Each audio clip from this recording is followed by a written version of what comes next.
Hello students, welcome to biological Adda. And आज हम करने जा रहे हैं मैमेलिया। मैमेलिया के जनरल कैरेक्टर्स हम इस लेक्चर में करेंगे। क्लासिफिकेशन बहुत लॉन्ग था, इसलिए मैंने इसे एक दूसरे लेक्चर में कर दिया है। हम इसके बाद नेक्स्ट वो लेक्चर आपका आ जाएगा। जनरल कैरेक्टर्स करेंगे सिर्फ इस लेक्चर में हम। General characters, first general character क्या है? Mammals are hair clad. जैसे अभी हमने इससे पहले एवीज किया था, एवीज क्या थे? फेदर क्लैड थे। वैसे ही मैमल्स हैं हेयर क्लैड। इनकी बॉडी के ऊपर क्या प्रेजेंट होते हैं? हेयर। ठीक है, एक्सेप्ट सीटेसी। सीटेसी क्लासिफिकेशन में देखेंगे कौन कौन से मेंबर्स आते हैं सीटेसी फैमिली में। सीटेसी फैमिली में आती हैं वेल। ठीक है, वेल के ऊपर हेयर प्रेजेंट नहीं होते हैं। ठीक है, नेक्स्ट है एयर ब्रीदिंग। एयर में ब्रीथ करते हैं, वार्म ब्लडेड होते हैं, समतापी होती हैं। अपनी बॉडी का टेम्परेचर जो 37 डिग्री सेल्सियस है जैसे ह्यूमन का, वो आउटर एटमॉस्फेयर का कितना भी टेम्परेचर हो जाए, 50 डिग्री या 10 डिग्री, उससे मतलब नहीं है। हमारी बॉडी का टेम्परेचर 37 डिग्री सेल्सियस ही मेंटेन रहेगा। इसी को बोलते हैं वार्म ब्लडेड, हमेशा अपनी बॉडी का टेम्परेचर मेंटेन रखते हैं।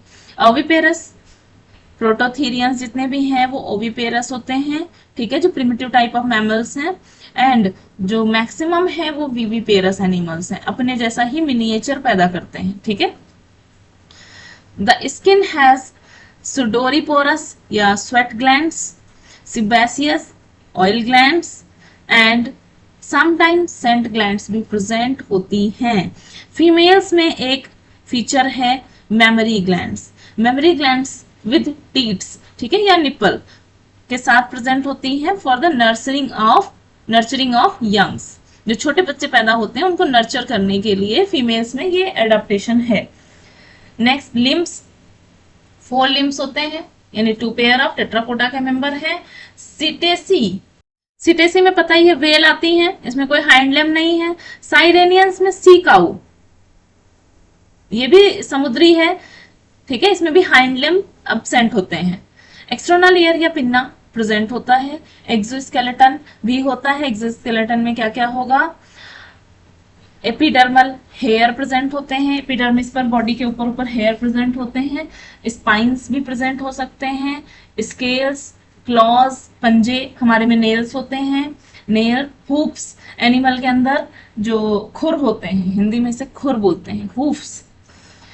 हॉर्न्स, सींग and bony dermal plates present होती हैं। यानी एक्सोस्केलेटन बहुत वास्ट है, बहुत कुछ अलग अलग एनिमल्स में प्रेजेंट होता है। नेक्स्ट, एंडोस्केलेटन कंप्लीटली ऑसिफाइड होता है। Completely ossified means bony skeleton होता है। स्कल में 2 ऑसिपिटल कंडाइल्स होते हैं। डायग्राम में देखो ऊपर स्ट्रक्चर में ये जो 2 ऑरेंज कलर के, 2 ग्रीन कलर के दिख रहे हैं आपको, ये 2 ऑसिपिटल कंडाइल्स हैं। Presence of muscular diaphragm, thoracic cavity जो होती है उसको एब्डोमिनल कैविटी से अलग करने के लिए इसके बीच में इस तरह का एक स्ट्रक्चर प्रेजेंट होता है। इस स्ट्रक्चर को डायफ्राम बोलते हैं। ये मैमल्स में ही सिर्फ प्रेजेंट होता है। एलिमेंट्री कैनाल, एलिमेंट्री कैनाल में अब क्लोएका नहीं है। अभी तक क्या था? क्लोएका था, सभी में क्लोएका प्रेजेंट था जितने भी हम अभी तक पढ़ते आ रहे थे। टेट्रापोडा के भी मेंबर्स जितने भी हमने किए, रेप्टाइल्स किया, एवीज किया, एम्फीबियंस, सभी में क्लोएका प्रेजेंट था। बट इसमें क्लोएका नहीं है। इसमें ओपनिंग अलग अलग होंगी। एनल ओपनिंग अलग है, रिप्रोडक्टिव ओपनिंग अलग है एंड यूरिनरी ओपनिंग अलग है। मेल्स में urinary and reproductive opening same है, बट फीमेल्स में अलग अलग होती है। Buccal cavity is separated from nasal passage. जो बकल कैविटी है वो नेजल पैसेज से सेपरेटेड है थ्रू पैलेट। ठीक है, जो तालू पैलेट होता है उसके थ्रू।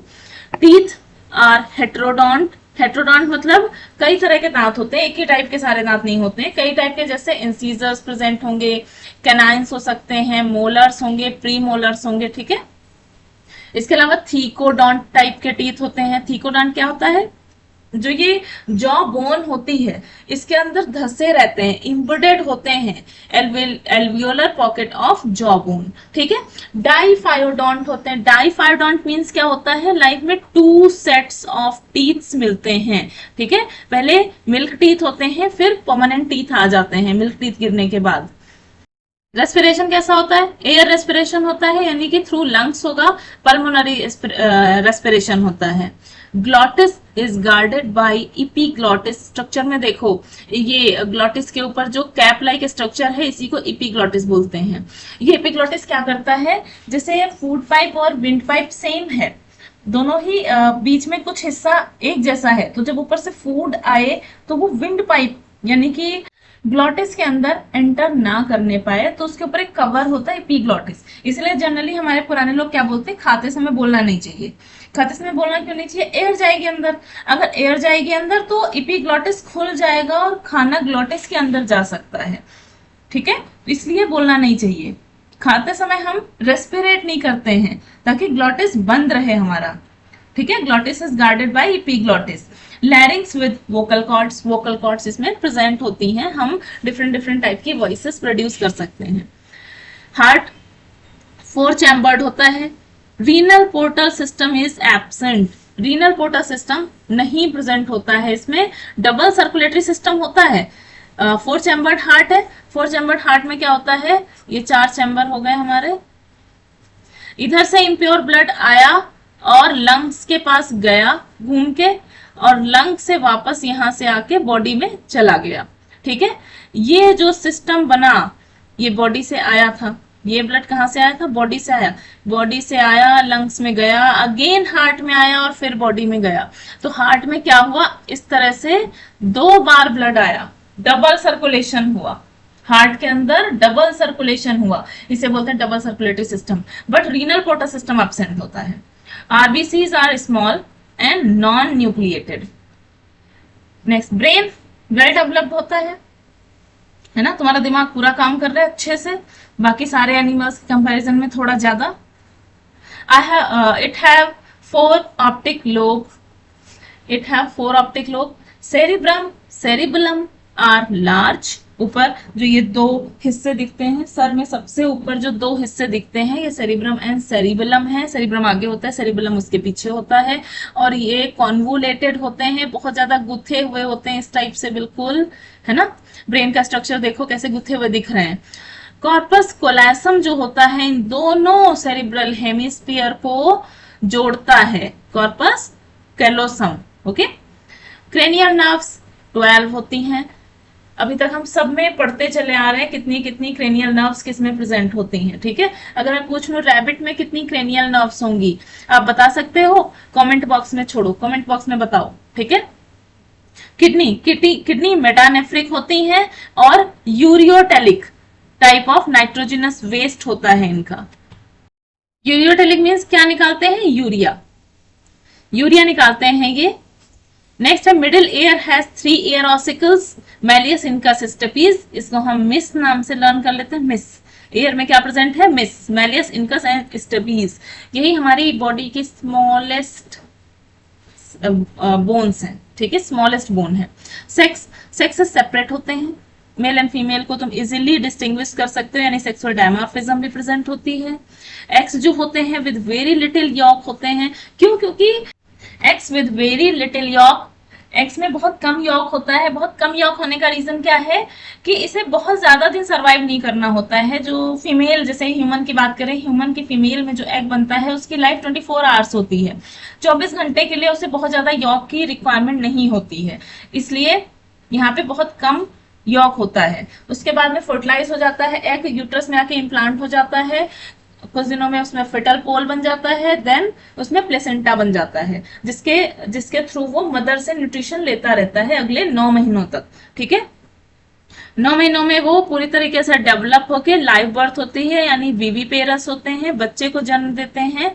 एक्सेप्ट मोनोथेरियंस, मोनोथेरियंस को छोड़ करके जितने भी होते हैं वे बच्चों को जन्म देते हैं।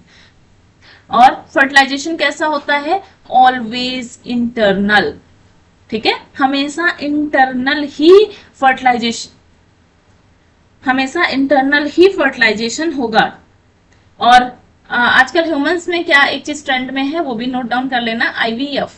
आईवीएफ क्या होता है? In vitro fertilization. In vitro fertilization क्या होता है? जब बॉडी के बाहर फर्टिलाइजेशन कराया जाता है। किसी भी रीजन से फीमेल ओवम तो प्रोड्यूस कर पा रही है, बट वो उसको फर्टिलाइजेशन के लिए प्रोसेस नहीं मिल पा रहा, ओविडक्ट में प्रॉब्लम है या फिर कहीं दूसरी जगह प्रॉब्लम है, तो उसकी वजह से यहाँ पे क्या कराया जाता है, आईवीएफ कराया जाता है। बाहर फर्टिलाइजेशन करा करके जो एम्ब्रियो होता है उसे यूट्रस में इम्प्लांट करा दिया जाता है। ठीक है, लेकिन जो नॉर्मल नेचुरल फर्टिलाइजेशन है वो सिर्फ और सिर्फ इंटरनल होगा, एक्सक्लूसिवली। ठीक है, नेक्स्ट हम अब इसका क्लासिफिकेशन करेंगे मैमल्स का। मैमल्स का क्लासिफिकेशन थोड़ा लॉन्ग है, इसलिए मैंने इस लेक्चर में कवर ना करके नेक्स्ट लेक्चर में कवर किया है। ठीक है, तो बहुत जल्दी हम क्लासिफिकेशन के साथ मिलते हैं।